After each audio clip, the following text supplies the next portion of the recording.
23 मार्च 1931 Lahore central jail दीवारों के पीछे 3 नौजवानों अपनी आखिरी सांसें गिन रही थी। उनकी जिंदगी छोटी थी लेकिन उनके हौसले बड़े बुलंद थे। उस वक्त उनकी बंद मुट्ठियों में कोई बंदूक नहीं थी। हाँ, पर उस वक्त उनका एक ही नारा था, इंकलाब जिंदाबाद। दोस्तों, वो दिन था जब सारा हिंदुस्तान रोया था और धरती कांप उठी थी, लेकिन वे 3 बहादुर क्रांतिकारी फिर भी मुस्कुरा रहे थे। भगत सिंह, राजगुरु और सुखदेव की शहादत की इन वीडियो को आखिर तक देखिए जरूर। उस पल को दिल से महसूस कीजिए।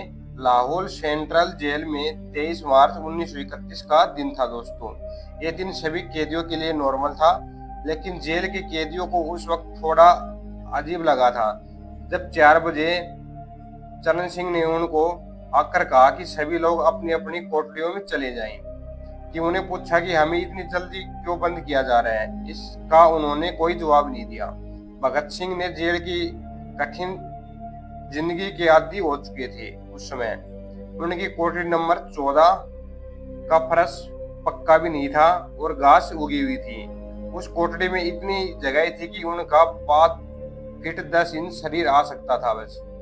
और उनका लास्ट जवाब यही था कि साम्राज्य मुर्दाबाद और इंकलाब जिंदाबाद। राजगुरु के अंतिम शब्द यही थे, हम जल्दी मिलेंगे। सुखदेव ने मेहता को बताया था कि वह जेलर से अपना कैरम बोर्ड ले ले, जो कि उन्होंने कुछ महीने पहले उनको जेलर को दिया था। मेहता के चले जाने की थोड़ी देर बाद जेलर ने तीनों क्रांतिकारियों को बताया कि उन्हें वक्त से 12 घंटे पहले उनको फांसी दी जा रही है। थोड़ी देर बाद तीनों क्रांतिकारियों को फांसी देने के लिए कोठरियों से बाहर निकाला गया।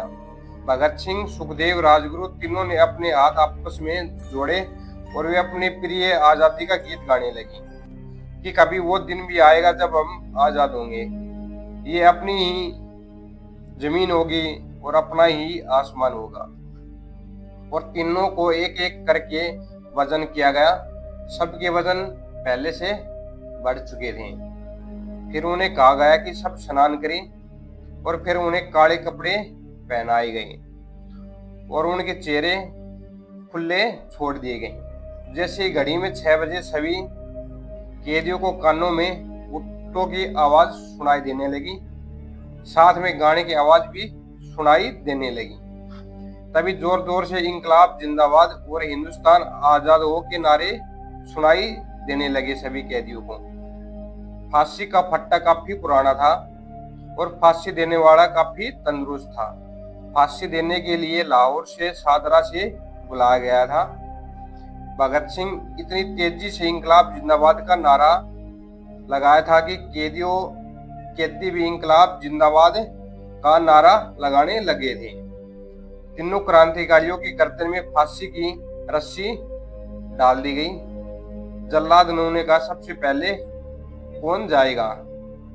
इसके बाद जलाल ने एक एक करके रस्सी खींची और उनके नीचे जो तख्ते लगाए हुए थे उनको हटा दिया।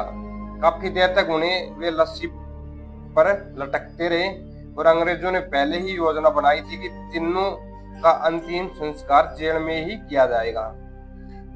फिर अचानक उसको कैंसिल करना पड़ा। जेल की पिछली दीवार को तोड़ा गया, ट्रक जेल के अंदर ले आया गया और फिर उन्हें शरीर ट्रक में फेंक दिया गया। पहले ही तय किया गया था कि उनका अंतिम संस्कार रावी नदी के पास किया जाएगा। फिर दोबारा उनको कैंसिल करना पड़ा कि वो उनका अंतिम संस्कार सतलुज नदी के किनारे संस्कार करने का फैसला लिया गया। तब रात के 10 बज चुके थे। अभी उनकी आग भी उन्हें लगाई नहीं थी। तब लोगों को इस बारे में पता चल गया था कि जैसे ब्रिटिश सैनिकों ने लोगों की अपनी तरफ आते हुए देखा और उनके शवों को वहीं छोड़कर वे भाग चुके थे। तो ये हमारी भगत सिंह, राजगुरु और सुखदेव की आखिरी दिन की बहादुरी